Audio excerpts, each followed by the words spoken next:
Bonsoir, merci de suivre ce soir ce live spécial consacré au BBA de l'EM Lyon.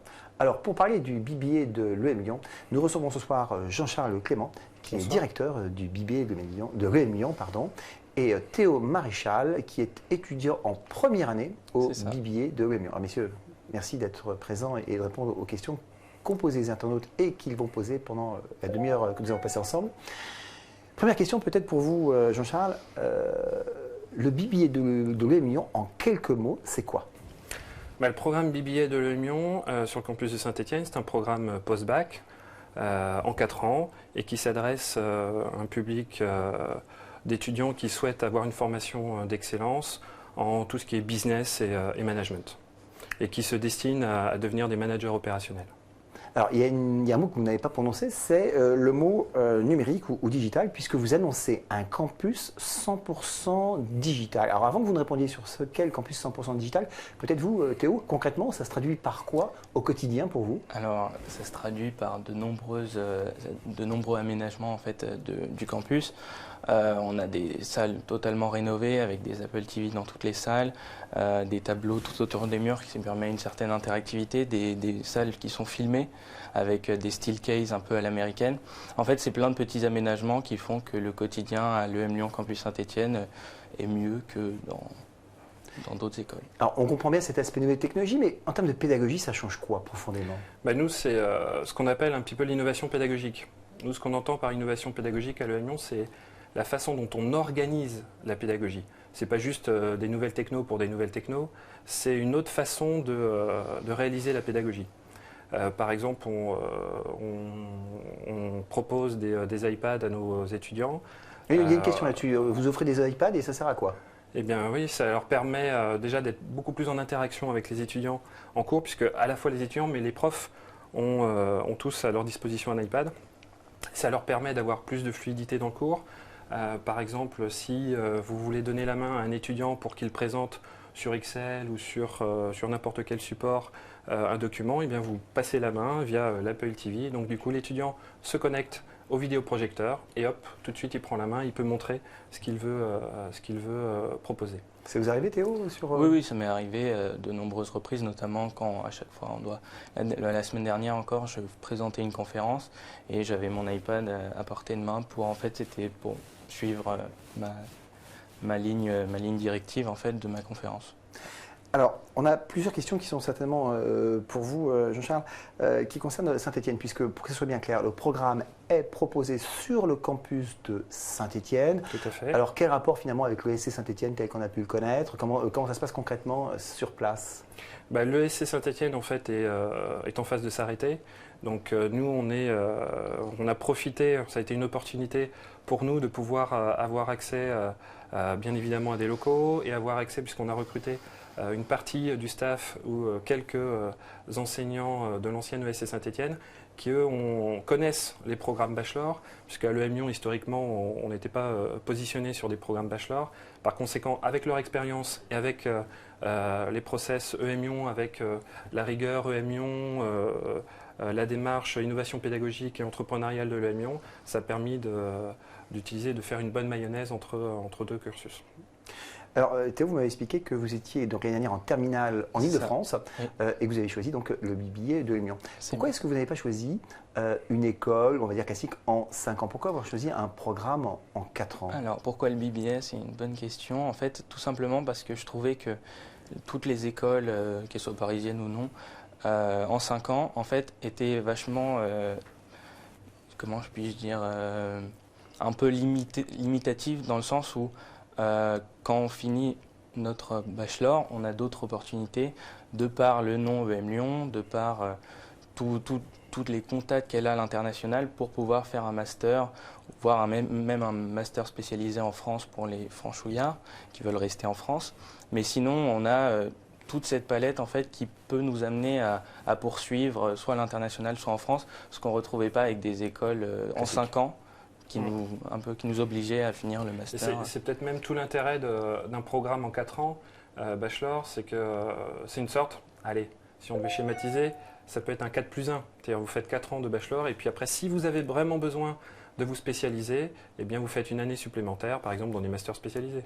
Alors, question qui revient régulièrement, pourquoi ce programme en 4 ans? Parce que finalement, c'est un programme qui n'est pas classique dans le schéma français, qui est le bachelor en 3 ans et puis le master en 5 ans. Donc c'est un format qui n'est pas très compréhensible pour beaucoup d'étudiants, mais qui s'inscrit quand même dans une logique internationale. Exactement. C'est pour cette raison que nous, quand on a lancé le programme, on préférait faire un programme. On s'est posé la question, est-ce qu'on fait un programme en 3 ans, en 4 ans, voire en 5 ans?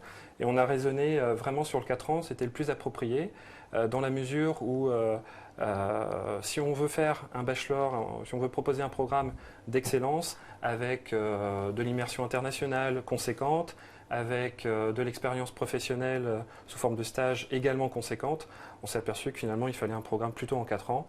Et ça tombait plutôt bien puisque au niveau des échanges académiques, on a échangé, puisqu'on a le M Lyon à peu près, je crois, entre 130 et 150 partenaires académiques à travers le monde. En échangeant avec eux, ça nous a permis de constater que finalement, eux, leur programme bachelor était globalement en 4 ans plutôt qu'en 3 ans. Alors là, ça répond à la question du programme en 4 ans et pourquoi pas en 3 ni en 5. Il y a plusieurs questions sur la différence entre votre programme et celui d'autres BBA qu'on peut connaître, l'ex-ESPEN, donc le BBA l'EDEC ou celui de l'INSEC. Alors sans entrer dans un comparatif spécifique entre vos BBA, qu'est-ce qui différencie finalement le BBA de l'EM Lyon? C'est la dimension entrepreneuriale et puis innovation pédagogique. Je dirais que ça. Puisque c'est, on peut dire que d'une manière générale, d'un point de vue contenu, moi je suis professeur de comptabilité, finance, contrôle de gestion. Il est clair que vous alliez dans n'importe quelle école de commerce, la compta ça reste de la compta, la finance pareil. Par contre ça va être l'esprit. L'esprit entrepreneurial que caractérise notre BBA, ça se formalise comment? Déjà dès le recrutement.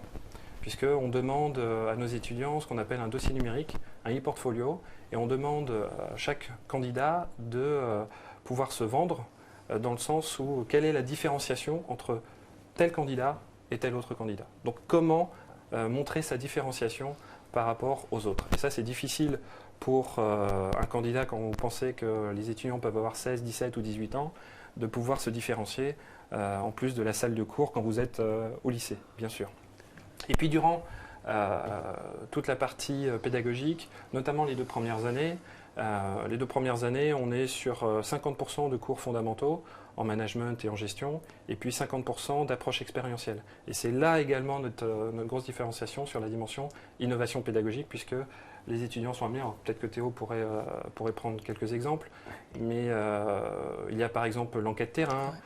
Les étudiants sont amenés à répondre à une problématique précise d'une entreprise ou d'une organisation. Il y a également le projet mission. En 2e année, projet mission, donc c'est la reprise ou la création d'une association. En 2e année, ils ont le projet innovation qui consiste à faire une simulation de création d'entreprise. Bref, il y a plein de projets.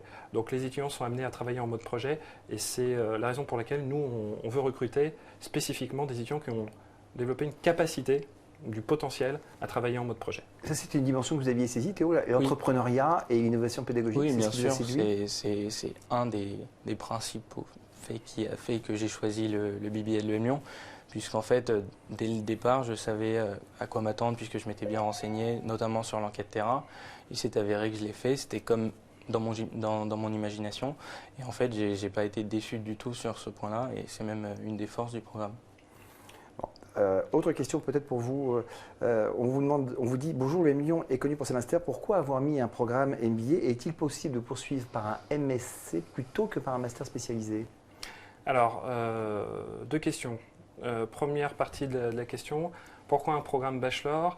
Alors, le M Lyon, depuis l'arrivée de Bernard Beltante il y a 1 an, se veut être une entreprise globale. Quand je dis, pardon, une école globale. Quand on dit école globale, ça veut dire quoi? Ça veut dire au niveau mondial, d'avoir une vraie visibilité au niveau mondial. Comment ça se traduit? Quand vous regardez en fait, les différents programmes au niveau mondial, on s'aperçoit qu'il y a les MBA, il y a des programmes bachelor, des programmes master, mais la grande référence au niveau mondial, ce sont les programmes bachelor. Donc il paraissait évident que nous devions être sur des programmes bachelor. Première partie de question. Et la deuxième partie concernant, alors c'était la différenciation par rapport à un programme MSI. Oui. l'idée d'un programme bachelor, bien sûr de former des managers opérationnels, mais comme on l'a évoqué avec Théo sur la dimension innovation pédagogique, nous, nos étudiants vont travailler régulièrement en mode projet et vont travailler également avec cette approche expérientielle que n'a pas forcément un programme grande école, d'une manière générale. Donc, le programme grande école sera amené à développer cette dimension-là, mais d'une autre façon. Et donc, nous, dès le début, dès les premières minutes du programme BBA, ils sont dans cette optique-là. Question pour vous peut-être, Théo. La partie internationale, elle vous a séduit, Oui, elle m'a séduite. J'ai eu l'occasion notamment d'entendre en bruit de couloir les possibilités qu'on avait d'échanges académiques, puisque les deuxièmes années en ont entendu parler. Et moi, ce qui m'a séduit, c'est qu'il y avait un partenariat avec l'Universidad de Sao Paulo, donc en fait, qui est une université au Brésil. Et moi, dans mon projet professionnel, j'avais dans l'idée de partir au Brésil, donc c'est parfait, c'est l'idéal. Et ça me fait rebondir, la différence également avec un programme grande école, c'est que nos étudiants, sur les 4 ans, vont faire donc minimum 1 an d'immersion à l'international, voire 2 ans dans le cadre d'un double diplôme. Et donc c'est la dimension internationale qui est forte également dans un programme BBA. Donc 2 ans, c'est la période maximale que l'on peut faire à l'international? Ouais. Sur 4 ans, c'est quand même pas mal. C'est quand même pas mal. Et comment ça se passe avec les stages? Les stages, globalement sur l'ensemble du programme des 4 ans, les étudiants, en fonction de leur parcours, vont être amenés à faire entre 9 et 18 mois de stage, soit en France, soit à l'étranger. Donc ce qui est pas mal également en termes de volumétrie, d'expérience professionnelle. Et Théo, vous allez finir presque votre première année, vous avez votre première année qui est bien entamée, vous avez déjà fait un stage, vous allez bientôt partir faire un stage? Moi j'ai déjà fait un stage, donc c'était un stage il y a 2 semaines. Que j'ai fait dans une entreprise en fait qui s'appelle Icon, qui est une entreprise qui met en relation des blogueurs et des marques. Et en fait, le format 2 semaines me paraissait court, mais en fait, j'ai eu l'occasion, même en 2 semaines, d'apprendre beaucoup de choses sur cette entreprise, un milieu que je connaissais pas forcément et qui m'a beaucoup appris. Et j'ai trouvé ça très enrichissant comme expérience. Et ça me permet également de rebondir, je suis désolé, sur cette dimension stage découverte. C'est ça qui est intéressant, c'est que dès la première année, pendant ces 15 jours, ils vont apprendre à découvrir les différentes fonctions d'entreprise. Et c'est là où c'est super formateur pour des étudiants de pouvoir évoluer comme ça dans une entreprise, de faire la tournée des services pour comprendre les différentes fonctions d'entreprise. Bien évidemment, ce n'est pas en première année qu'ils vont se dire bah voilà, ça y est, je vais devenir contrôleur de gestion d'une entreprise. Mais par contre, ils commencent déjà à être sensibilisés aux différentes fonctions d'entreprise. Et ça, c'est très important pour nous. Alors, plusieurs questions, sûrement pour vous, Théo, qui concernent la vie étudiante. On vous demande si vous vous mélangez avec les autres étudiants qui sont à EQI, sachant que vous êtes sur le campus de Saint-Étienne. Est-ce qu'il y a des passerelles prévues entre les étudiants des différents programmes de l'Union? Donc, je suis plutôt bien placé pour répondre puisque je suis vice-président du BDE, Bureau des élèves. Donc, en fait, nous, on essaye dans l'idéal de faire vivre le campus. On a essayé de prendre contact avec le BDE de la grande école. Il se pourrait qu'on fasse dans peut-être l'année prochaine un événement ou qu'on les convie à un de nos événements sur Saint-Étienne. Mais oui, il y a bien évidemment des passerelles. Il y a eu notamment des conférences à EQLI où on est conviés. Donc il y a des passerelles entre les deux campus. Et c'est vraiment ce que l'on veut faire. Après, comme ça, vu de Paris, on pourrait se dire à Lyon, en tout cas EQLI par rapport à Saint-Étienne, c'est peut-être loin. Bon, moi je fais des voyages assez régulièrement, c'est 3/4 d'heure de route. Là, si je quitte vos studios et que je retourne à la gare, c'est à peu près le temps que je vais mettre. Donc tout est relatif en termes de distance également. Alors, on connaît Lyon, hein, grosse ville étudiante, animation. C'est le cas à Saint-Étienne? Il y a une vie étudiante sympa? On essaye de faire au mieux pour faire vivre le campus. Après, on était la première année, donc c'était un contexte un peu différent de l'année prochaine, apparemment, je pense. Notamment, en fait, on a tous des appartements un peu dispatchés dans Saint-Étienne, donc c'est vachement plus, comment je puis dire, c'est vachement plus sympa. On est tous à 5 minutes les uns des autres, on fait tous des petits dîners entre amis. C'est bien plus convivial en fait. C'est moins grosse soirée, mais c'est plus.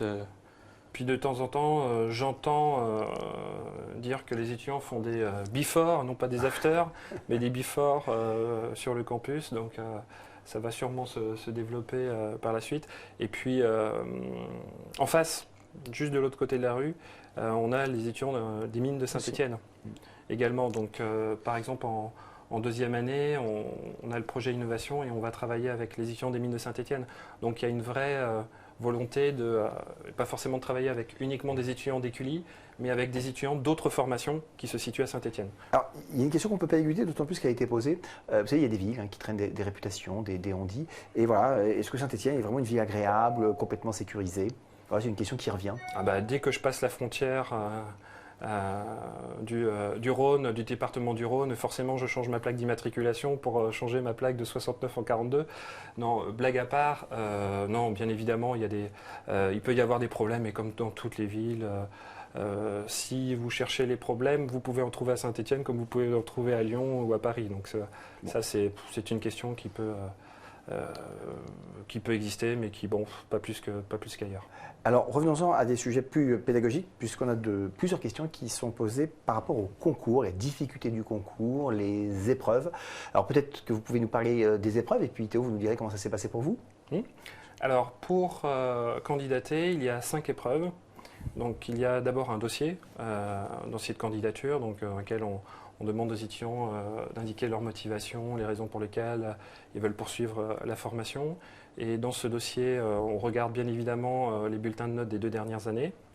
Ensuite, ils ont donc un dossier numérique que j'évoquais tout à l'heure, le fameux e-portfolio, qui est une spécificité EM-Lyon, dans lequel les étudiants sont amenés à montrer en quoi ils ont l'esprit entrepreneurial, montrer en quoi ils ont de l'esprit d'initiative, et ils ont une capacité à travailler en mode projet. Et donc cette dimension de différenciation par rapport à d'autres candidats. Troisième épreuve, le TAGE post-bac, donc un test de logique et de compréhension. Épreuve plutôt classique, on va dire. Voilà, c'est un test de logique simple. Mais on a préféré fonctionner avec un test TAGE post-bac plutôt que des questions du genre, enfin de tests de logique ou de culture générale d'une manière assez classique. Donc nous on favorise quand même le pragmatisme au niveau de l'école. Et puis, quatrième épreuve, entretien de motivation. Souvent redouté. Souvent redouté. C'est vrai qu'on essaye de faire des training days pour les candidats, parce qu'encore une fois, ils ont 16, 17, 18 ans, ils sont jeunes. C'est pour beaucoup d'entre eux, ce sera la première fois qu'ils vont faire un vrai entretien. Et donc, l'idée de cet entretien, c'est véritablement de voir l'adéquation entre le candidat et la formation. Donc on rassure c'est pas un entretien de connaissance. Ouais, voilà. L'objectif c'est quoi? On est dans la bienveillance de toute façon dans cet entretien. L'objectif c'est véritablement de voir le potentiel du candidat pour suivre la formation, mais également pour voir, on essaye de creuser pour savoir si véritablement la formation peut convenir également au candidat. Cette bienveillance, et vous l'avez ressenti, vous, dans votre entretien? Oui, je l'ai ressenti vraiment fortement. D'ailleurs, je suis tombé sur M. Clément lors de mon entretien. Attention alors. Donc, non, ils m'ont vraiment mis à l'aise. Et puis, j'ai eu l'occasion de faire de nombreux concours, donc de nombreux oraux. Et j'ai rarement ressenti ça, en fait. Ils m'ont mis très à l'aise. Monsieur Yann-Aurélien Scocchesi, qui est le directeur de la promotion du BBA, en fait, connaissait mon nom. Donc, moi, quand on a 17 ans, qu'on arrive comme ça, qu'on est un peu stressé, angoissé pour le concours, et puis le directeur de la promo connaît votre nom, ça vous met directement dans les meilleures conditions. Et puis j'avais fait tous les training days, campus day. C'est important de participer à ces training days sur les campus. Oui. En fait, inconsciemment, on s'imprègne de l'école, des valeurs de l'école. Dans un premier temps, on essaye de travailler un peu sur notamment l'épreuve d'anglais, sur l'entretien, et en fait, tout bonnement, ça nous met dans des parfaites conditions pour réussir le concours. Je pense que c'est effectivement important. Alors, même si vous passez votre concours dans la région parisienne, à Nantes, à Grenoble, et que vous n'êtes pas physiquement un peu partout en province. Exactement, en fonction des dates. Donc, j'invite l'auditeur à regarder sur le site internet directement les différentes dates. Mais véritablement de passer un jour, quand vous êtes en vacances ou autre, de venir vraiment sur le campus, parce qu'il y a un vrai esprit campus qui est intéressant à observer sur Saint-Étienne.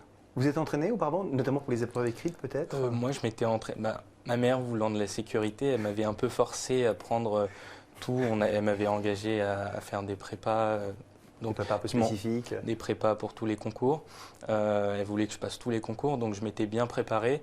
Même si, en fait, le concours EM Lyon est un peu plus spécifique, notamment avec le e-portfolio.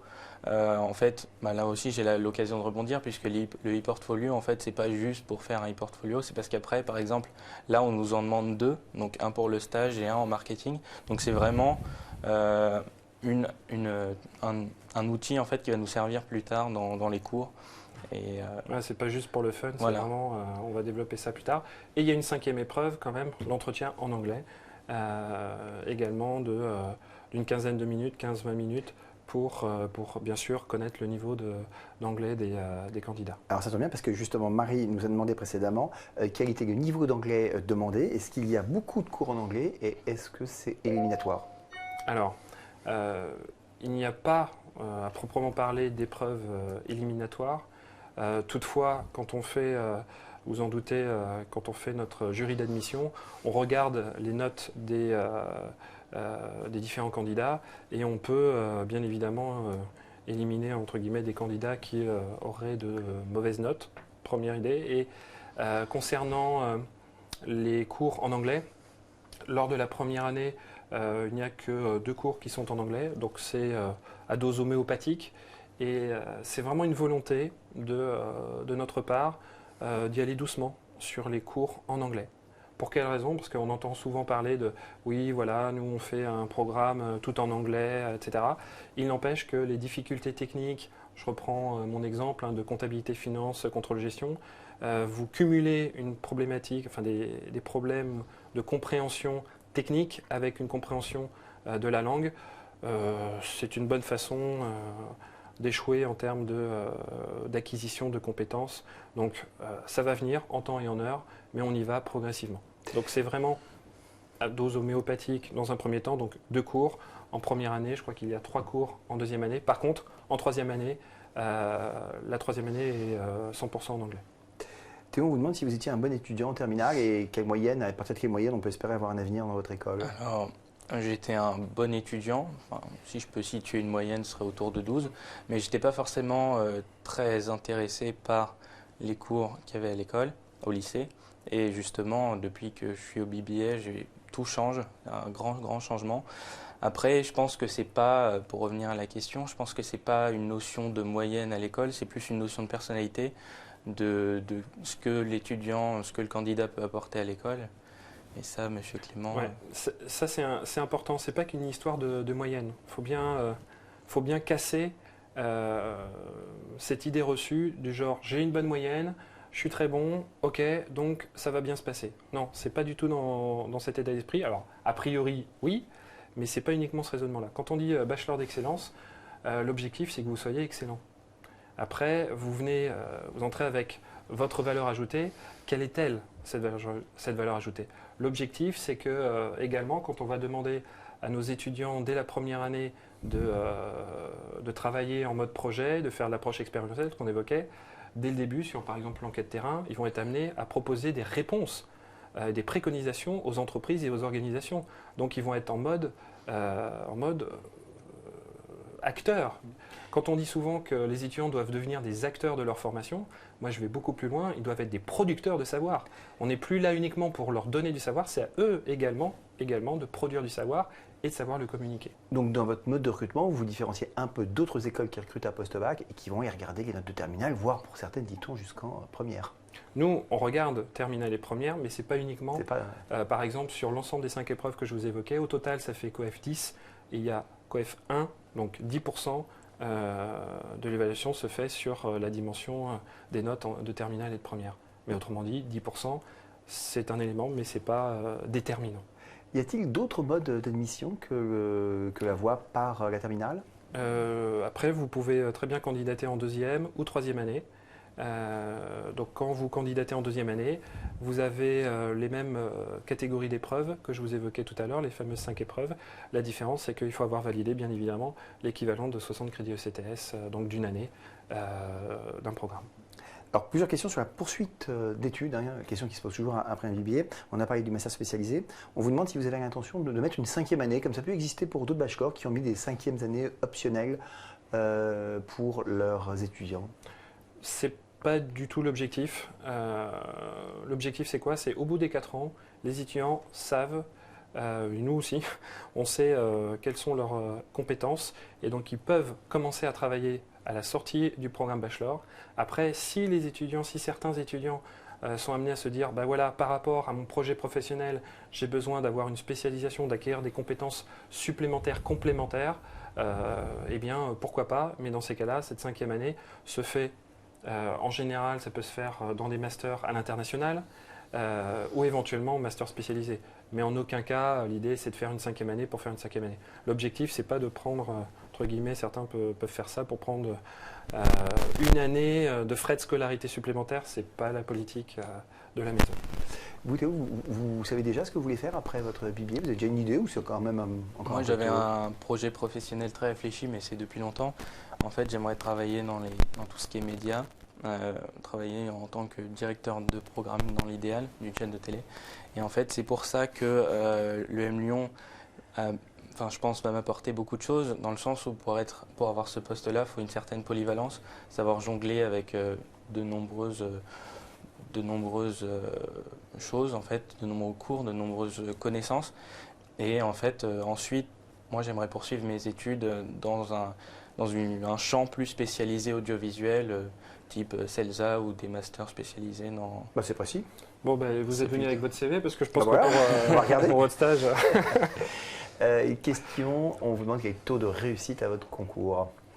Alors, taux de réussite au concours. Alors, l'année dernière, pas que je vous dise de bêtises, on avait 498 candidatures et nous avions eu au total 116 étudiants dans nos programmes.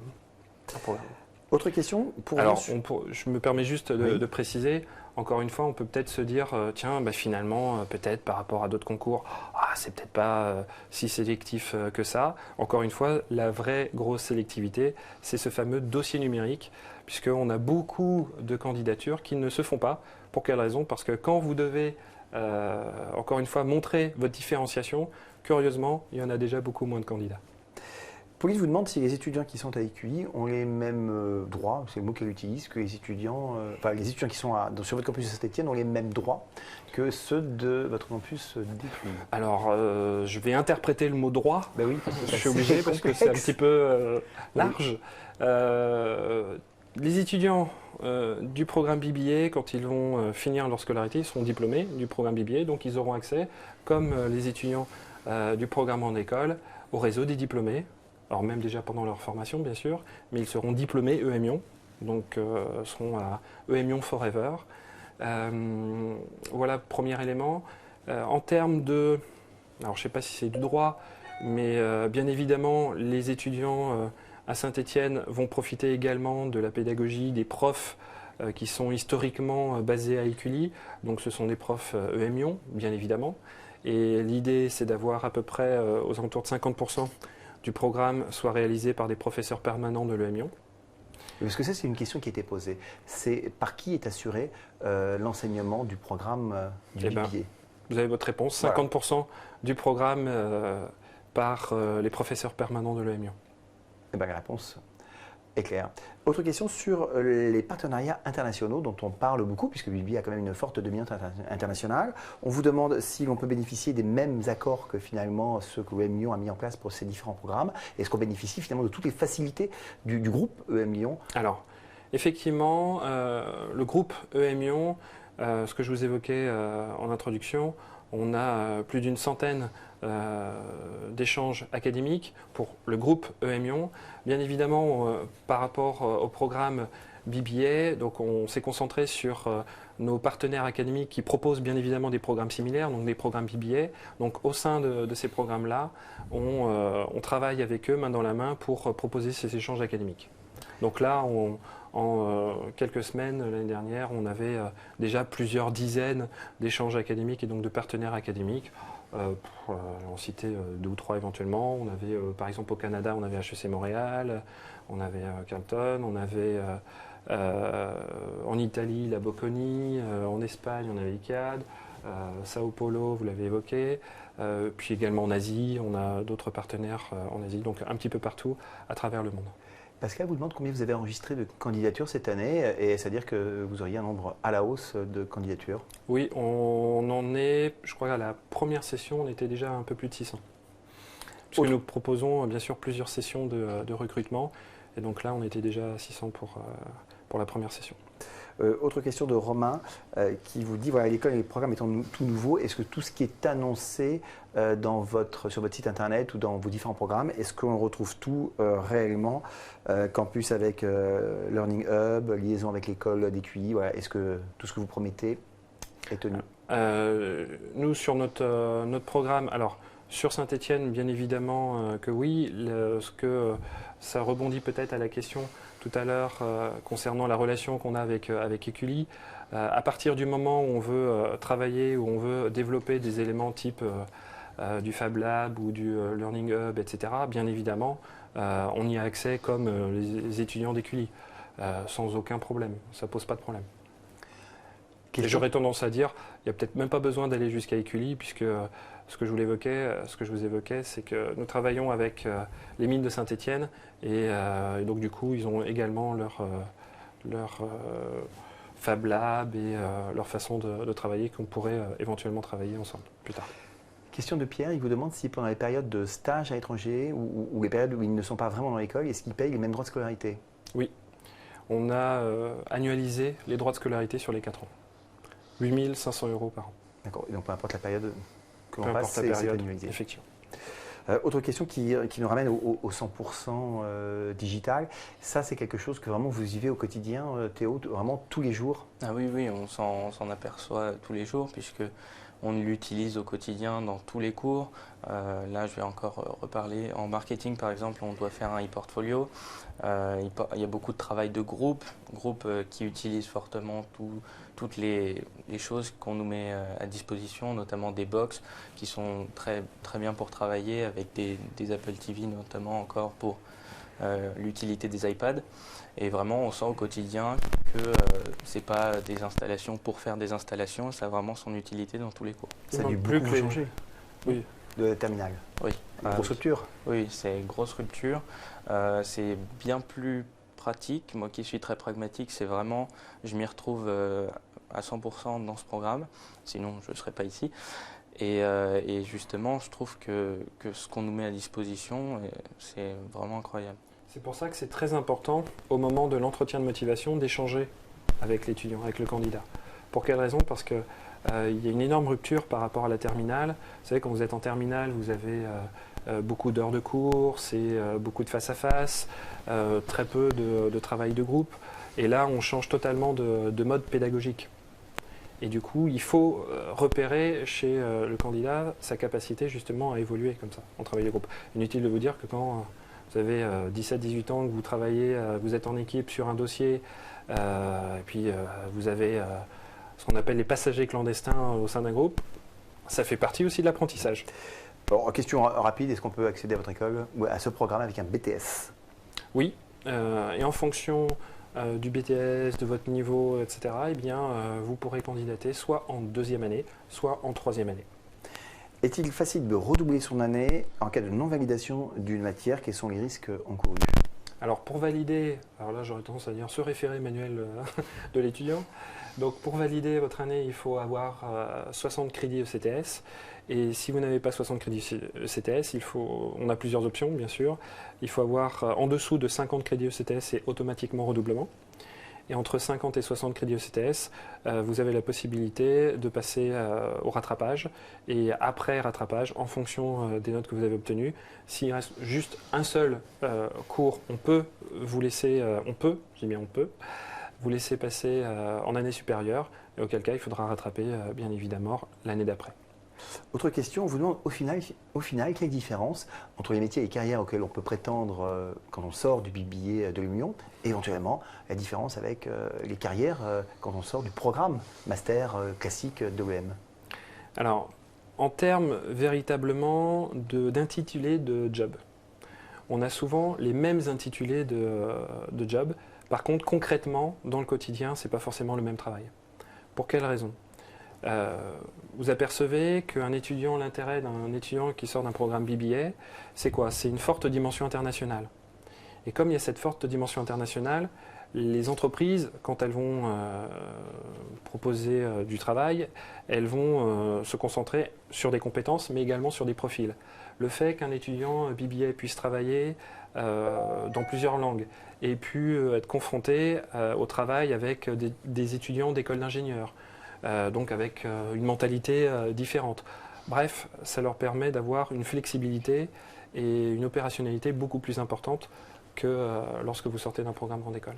Vous dites, quand vous étiez en terminale, vous n'avez pas envisagé de faire une prépa et d'accéder à une grande école type l'EM Lyon par la voie classique de la prépa? C'était pas quelque chose qui vous tentait? Non, pas du tout, parce qu'en fait, je sortais justement de 3 ans de lycée avec, comme a dit Jean-Charles, toute cette scolarité à l'ancienne un peu. Et du coup, je ne me voyais pas faire 2 ans de plus avec encore plus de travail classique, si j'ose dire, sachant que j'avais des opportunités de pouvoir accéder à des écoles post-bac de grande qualité, donc automatiquement. Et c'est vrai qu'il y a avantages et inconvénients dans les deux cas. Ce qu'il faut se dire, c'est que ça dépend véritablement du profil de l'étudiant. Quand vous êtes en terminale, que vous vous dites « je ne suis pas trop dans la compétition », moi, j'ai besoin d'être encadré, j'ai besoin de proposer des choses, d'être dans l'action. Un programme BBA, c'est fait pour vous. Si effectivement, vous aimez bien la dimension compétition, que vous aimez bien manger des cours, pardonnez-moi l'expression, eh bien là, effectivement, c'est plus un programme prépa dans un premier temps. Peut-être une dernière question pour vous, Théo. On vous demande si, entre ce que vous pensiez du BBA de l'EM Lyon quand vous étiez en terminale et que vous avez été amené à faire vos choix d'école et ce que vous vivez depuis que vous y êtes, est-ce qu'il y a une grande différence et si oui, laquelle? Non, il n'y a pas de différence, grande différence. J'étais à peu près sûr, et c'est vérifié, que les cours allaient m'intéresser, ils m'intéressent grandement. J'étais à peu près sûr que je pouvais avoir, entre guillemets, en dehors des cours, des responsabilités dans l'école. J'en ai puisque je suis vice-président du BDE et puis parce que je fais quelques actions de promotion pour l'école. Donc je savais à quoi m'attendre et l'école a su répondre à mes attentes. Alors peut-être une question à laquelle vous pouvez répondre tous les deux pour clore ce live. Quels conseils pouvez-vous donner à ceux qui s'apprêtent à passer les épreuves et concours que vous proposez? Alors peut-être Théo d'abord. Alors déjà, premier conseil, c'est rester soi-même, notamment au cours de l'entretien. Ça ne sert à rien de s'inventer une vie totalement... Restez vous-même, parlez de vous, savoir ressortir ses qualités, parce que ça, c'est pas simple et j'en ai fait l'expérience notamment au cours de mes prépas à l'oral. En fait, faut savoir ressortir ses qualités et savoir jongler avec, en fait, pour montrer en quoi cet étudiant peut apporter à l'école. En tout cas, pas de stress. Pas de stress. Non, et oui, Jean-Charles? De toute façon, on vous mettra à l'aise pendant l'entretien s'il y a du stress, parce que quand vous êtes stressé, on n'arrive pas à faire dégager de l'étudiant, du candidat, toute la substance de ce qu'il veut véritablement faire. Moi, quel conseil je pourrais donner? C'est plutôt aussi de se rassurer.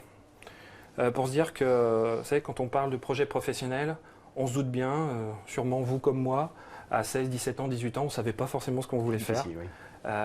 Donc on ne va pas s'orienter tout de suite sur le projet professionnel au moment de l'entretien de motivation, parce qu'on se doute bien qu'on fait des études au fur et à mesure des années, non pas en choisissant ce que l'on veut faire, mais plutôt en éliminant.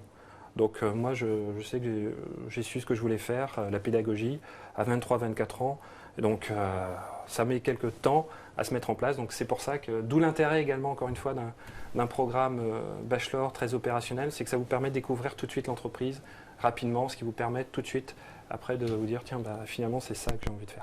Eh bien, c'est sur ces mots que nous nous quitterons. Messieurs, merci d'avoir répondu aux questions des internautes et de la rédaction. Merci à vous. Merci d'avoir suivi ce live et à bientôt pour d'autres rendez-vous.